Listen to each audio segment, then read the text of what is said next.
Hey everybody, welcome to Pearls of Wisdom with Dr. B.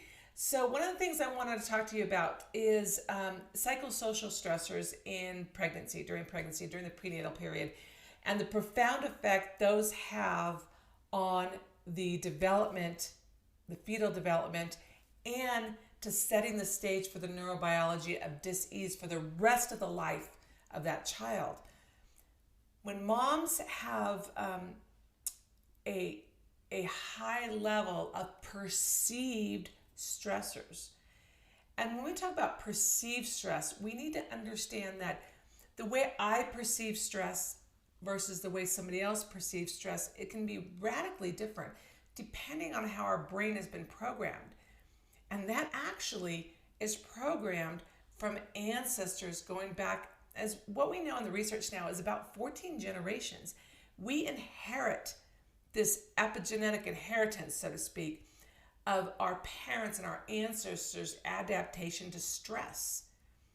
And that is going to be passed on from generation to generation. So the way in which a person perceives their environment, that is their external environment, what I talk about, the 5 FAR senses, sight, smell, sound, etc., and our internal environment, our interoception, information coming from our internal visceral and organs and our vestibular system, our sense of balance, our proprioception, where we are in space. The way we perceive our world will directly lend itself to the amount of psychosocial stress that takes place during pregnancy. And this stress is going to be can interfere with optimal fetal development. So what we want to look at is how do we minimize that perceived stress and how do we optimize perception from our environment. One of the ways we do as chiropractors is we help control the volume and modulate the volume of this information coming in from our environment to help what the brain is waiting to perceive to actually be true to what it wants to receive. If we have information that's coming in not enough, not the volume isn't high enough, so to speak. Let's say I have not enough proprioceptive information coming in, information from our spinal joints and surrounding muscles.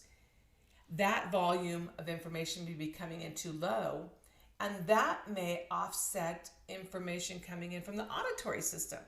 And we get too high of a volume of noise, and it puts us in this fight or flight stress mode. And that's a gap in information, in environmental sensory information, and the way the brain is perceiving it. And that will drive us into more of a stressed out state. When mom is stressed out, baby is stressed out.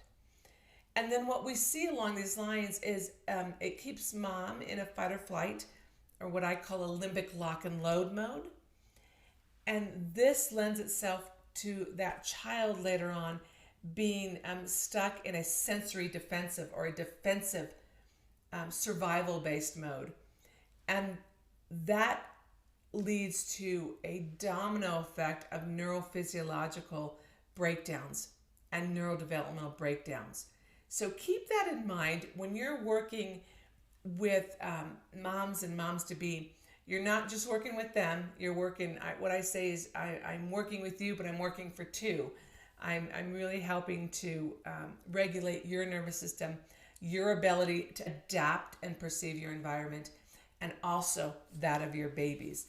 So that's a great pearl to keep in mind, and the profound effect we have in modulating and helping to regulate two lives at the same time, but also, more critically, to lay the foundation for the neurobiology of all disease from that moment for the rest of that little one's life. So if you are inclined to want to know more and dig deeper and help better serve your community and really understand, join our mentoring program. We have a phenomenal Developing Minds It's a mentoring program. It's a certification program in functional neurodevelopment, and it covers everything from A to Z of what you're going to need, and millions of pearls in there. So just visit us at debmindsyou.com and join our fight.